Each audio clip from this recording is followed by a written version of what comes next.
अस्सलाम वालेकुम भाई, ले आए हैं आपके लिए हम कैमन 40 प्रो। यहाँ पर टेक्नो की तरफ से नया फ़ोन आ चुका है जो कि नकल में लॉन्च किया गया है इन्फिनिक्स के नोट 50 के।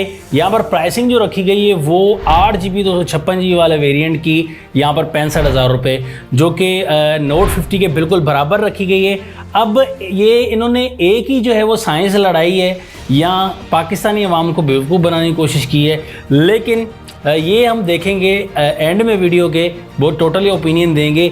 बट यहाँ पर कुछ अच्छी स्पेसिफिकेशन सामने आई हैं दोस्तों। एक ट्रेंडी डिज़ाइन और कुछ नया करने की कोशिश की है टेक्नो ने। इन्फिनिक्स की तरफ से तो वीडियो आपको मिल गई होगी, लेकिन ये टेक्नो की तरफ से वीडियो आप देखिए और इनका कंपैरिजन भी इंशाल्लाह आएगा तो ज़रूर पता लग जाएगा। अब हम टाइम को ज़ाया नहीं करते, कैमन 40 प्रो कैसा है। यहाँ पर सामने की तरफ बॉक्स देखिए, थोड़ा न्यू टाइप बॉक्स है, कैमन 40 प्रो लिखा हुआ है। सामने की तरफ 50 मेगापिक्सल सोनी का सेंसर, कर्व्ड एमोलेड है, IP69 की रेटिंग दी गई, dust and water. Back side से काफ़ी हाइलाइट्स को मेंशन किया गया है, G100 प्रोसेसर वगैरह, और दूसरी तीसरी हाइलाइट्स को मेंशन किया गया। यहाँ पर 5200 mAh बैटरी, दूसरी और यहाँ पर डोल्बे एटमॉस स्टोरियो स्पीकर्स दिए गए हैं। यहाँ पर टाइम को ज़ाया नहीं करते, डब्बे को जैसे ओपन करते हैं हम, ओपन करते ही सबसे पहले हमारा प्यारा दुलारा फ़ोन है। फ़ोन की बाद में बात करते हैं, खूबसूरत लग रहा है। यहाँ पर जैसे ही दूसरी स्पेसिफिकेशन देखें तो दूसरे बॉक्स में कंटेंट देखें तो आपको एक हार्ड सा केस मिलेगा जो कि काफ़ी रंगीन सा है और थोड़ा लेदर टाइप दिया गया है। यहाँ पर डॉक्यूमेंटेशंस वगैरह भी हैं। 45 वाट का charger, type A to type C वाली चार्जिंग केबल और सिम इजेक्टर टूल भी मिल ही जाता है। जैसे हम फ़ोन की तरफ आएँ तो फ़ोन को अनरैप करते हुए कुछ फीलिंग बड़ी ज़बरदस्त सी आती है और कलर जो निकलता है वो भी काफ़ी मज़ेदार कलर निकलता है भाई। ये ज़बरदस्त कलर आपको दिखाई देगा, सामने की तरफ से देख सकते हैं। आपको ड्यूअल ये शेड दिया गया और ड्यूअल डिज़ाइन का आपको ये जो मैशअप मिलता है कैमरा मॉड्यूल के साथ, ये काफ़ी मज़ेदार सा मिलता है। कैमरा बम्प आपको काफ़ी ज़्यादा मिल जाते हैं, बट आपको फीलिंग जो है वो काफ़ी अच्छी मिलती है। और यहाँ पर जो कर्व्ड है, बैक साइड से भी आपको थोड़ा कर्व्ड देखने को मिल जाता है, फ्रंट से भी कर्व्ड है। बट यहाँ पर डिज़ाइनिंग वगैरह एक नया ट्रेंड सेट करने जा रहे हैं। इन्फिनिक्स की तरफ से भी नया डिज़ाइन था, टेक्नो की तरफ से डिज़ाइनिंग थोड़ी नहीं है, लेकिन आपको मटेरियल ये प्लास्टिक टाइप में देखने को मिल जाता है। ग्लास्टिक प्लास्टिक मिक्सअप देखने को मिलता है, ग्लास यहाँ पर नहीं दिया गया। और फ्लैश लाइट, कैमरा मॉड्यूल्स भी आपको ठीक मिल जाते हैं। दोस्तों डिज़ाइन आपको कैसा लगता है देखने में, ये ज़रूर बताइएगा। राइट साइड पर पावर लॉक अनलॉक वाला बटन, साथ में वॉल्यूम की रॉकर्स हैं और यहाँ पर फ्रेम भी आपको मेरे ख्याल प्लास्टिक टाइप ही मिलेगा, यहाँ पर मेंशन नहीं किया गया। अप साइड पर आप देख सकते हैं, यहाँ पर आपको सेकेंडरी माइक मिल जाता है, ड्यूअल स्पीकर, यहाँ पर डोल्बे एटमॉस लिखा हुआ है और यहाँ पर आपको IR ब्लास्टर भी देखने को मिलता है। और लेफ्ट साइड पर आपको ये एला बटन मिल जाता है जिसके ज़रिए AI के ज़रिए आप काम ले सकते हैं। AI पर काफ़ी फोकस किया गया है इस फ़ोन में भी और इन्फिनिक्स के में भी। डाउन साइड पर आपको 2 स्लॉट मिलती है, कार्ड इंक्लूडेड नहीं है दोस्तों, मतलब 2 सिम से यूज़ कर पाएंगे। साथ में माइक दिया गया है, first charging port type C वाली, और साथ में फर्स्ट स्पीकर का सपोर्ट आपको देखने को मिलता है। यहाँ पर जैसे सामने की तरफ आए, बेजल एक्सपीरियंस आपको कम देखने को मिलता है, चिन भी काफ़ी कम देखने को मिलती है और ये बेजल्स आपको बिल्कुल कम और कर्व्ड सामने की तरफ से आपको डिस्प्ले देखने को मिलता है, मतलब आपको नया चेंज करने की कोशिश की है। और इसके अलावा आपको जो डिस्प्ले है वो एक एमोलेड पैनल मिलता है, कर्व्ड एमोलेड 6.78 इंचज़ का। यहाँ पर आपको फुल HD प्लस और 120 हर्ट्ज़ का रिफ्रेश रेट देखने को मिल जाता है। यहाँ पर एक्सपीरियंस की बात करें तो आपको कलर्स वगैरह आपको काफ़ी अच्छे देखने को मिलते हैं, ब्राइटनेस ठीक है, इंडोर विजिबिलिटी भी आपको काफ़ी अच्छी देखने को मिल जाती है। ओवरऑल अगर आप कलर्स देखें, ब्राइटनेस देखें, ठीक है दोस्तों, कलर्स भी आपको ठीक दिखाई देंगे। 1440 पर आप YouTube पर वीडियो प्ले कर सकते हैं। और अगर आप आउटडोर विजिबिलिटी की बात करें वो भी आपको काफ़ी अच्छी खासी देखने को मिल जाती है। ब्राइटनेस ठीक है, ज़्यादा इम्प्रूव नहीं, मतलब आप ब्राइटनेस अच्छी कह सकते हैं, कम ब्राइटनेस वाला फ़ोन नहीं कह सकते। मतलब कि इम्प्रूवमेंट अगर करनी चाहिए थी तो 144 हर्ट्ज़ देते जैसे इन्फिनिक्स में दिया गया था। मज़ीद कंपैरिजन करेंगे, आ जाएगा। यहाँ पर यूजिंग में देखें तो यूजिंग में वैसे मसला नहीं आता, ठीक ठाक है, यूजिंग अच्छी खासी है यूजिंग दोस्तों। ओवरऑल यूज़ में काफ़ी स्मूथ वर्क कर रहा है, ठीक ठाक वर्क कर रहा है, ये चीज़ दोस्तों देखने को मिलती है। यहाँ पर जैसे हम देखें एंड्रॉयड 15 के साथ आपको ये मिलता है और यहाँ पर आपको हाई OS 15 वर्जन देखने को मिल जाए। लेटेस्ट कुछ चेंजेस वगैरह फोल्डर्स में इंक्लूडेड हैं, यहाँ पर चेंजेस काफ़ी ज़्यादा। और यहाँ पर अगर आप फंक्शंस ब्लॉटवेयर्स काफ़ी ज़्यादा हैं, अनइंस्टॉल कर सकते हैं जो आपको अच्छा ना लगे।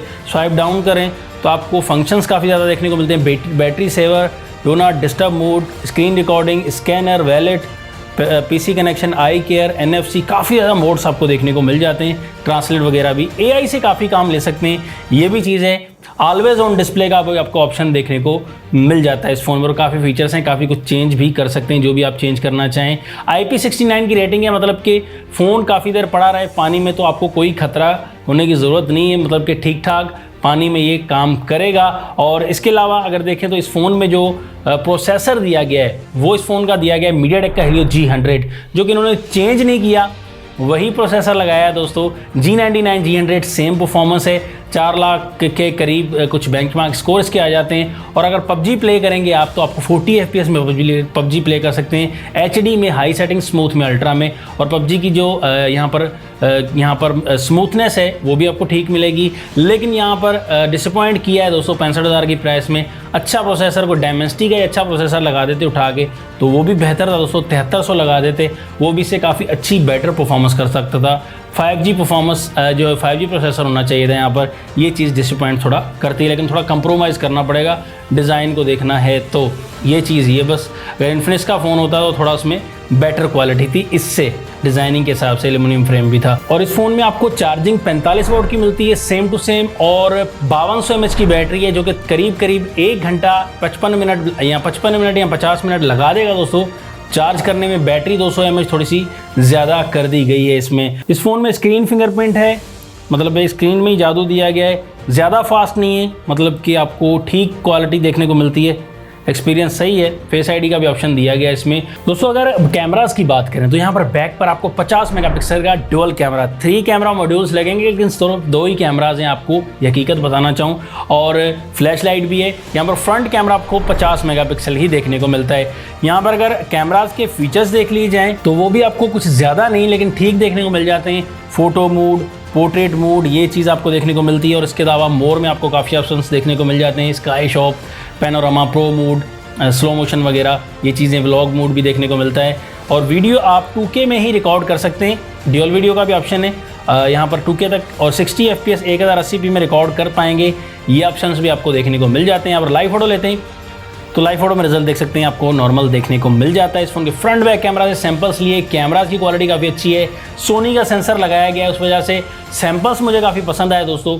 रिजल्ट भी, फ्रंट भी, बैक भी, AI को मिक्सअप कर लेता है, एक सेंसर अच्छा है, OIS EIS को उन्होंने मिक्सअप करके एक सेंसर लगाया है जिसके ज़रिए AI को मिक्सअप करके तो आपको रिजल्ट जो है वो काफ़ी निखरता हुआ नज़र आता है। कलर कैप्चरिंग भी ठीक है, शुरू में आपको अच्छा नहीं लगेगा फ़ोटो, लेकिन कैप्चर जैसे करेंगे फ्रंट की, बैक की फ़ोटोज़ आपको अच्छी लगेंगी, डे लाइट में भी, लो लाइट में भी। आप देखकर बताइएगा। कुछ वीडियो सैंपल्स भी मौजूद हैं, वहाँ पर आप देख सकते हैं बैक कैमरा के, वो भी आपको कुछ ठीक नज़र आएंगे। बैक कैमराज में वीडियो की क्वालिटी डे लाइट में, लो लाइट में आपको ठीक दिखाई देगी। कलर कैप्चरिंग भी अच्छी है, लाइट कैप्चरिंग भी ठीक ठाक दी गई है। फ्रंट कैमरा भी देख सकते हैं तो फ्रंट में भी आपको काफ़ी ठीक ठाक रिजल्ट देखने को मिलता है, लेकिन फ्रंट से बैक कैमरा जो है वो ज़्यादा बेटर काम करता हुआ दिखाई देता है। लेकिन यहाँ पर फ्रंट में day light and low light के सैंपल्स मौजूद हैं, आप देखकर बताइएगा आपको कैसा लगा कैमरा। भाई फाइनल रिकमेंडेशन मैं आपको देना चाहूँगा, ये फ़ोन तकरीबन 7 से 8 हज़ार रुपये महंगा है, जिस हिसाब से देखा जाएगा। एल्युमिनियम फ्रेम भी नहीं है, इन्फिनिक्स नोट 50 से थोड़ी कमी कर दी गई है, ये चीज़ भी है। और वायरलेस चार्जिंग का सपोर्ट भी आपको देखने को नहीं मिलता, इस चीज़ की भी कमी है। प्राइस नोट 50 से भी कम होनी चाहिए थी, फिर इसका मज़ा था। 55,000 कम से कम प्राइस होती तो फिर ज़्यादा मज़ा आ जाता, और नया डिज़ाइन और कैमराज वगैरह का भी ज़्यादा बेटर होती। बाकी सेम चीज़ें इन्फिनिक्स नोट 50 वाली हैं। अब आपको ये फ़ोन कैसा लग रहा है प्राइस रेंज के हवाले से, ये बताइए। मुझे काफ़ी पसंद आया है, ये कमेंट्स में बताइएगा आपकी क्या राय है। नेक्स्ट वीडियो के लिए चाहता हूँ आपसे इजाज़त, अपना ख्याल रखिएगा। अल्लाह हाफ़िज़, पाकिस्तान जिंदाबाद।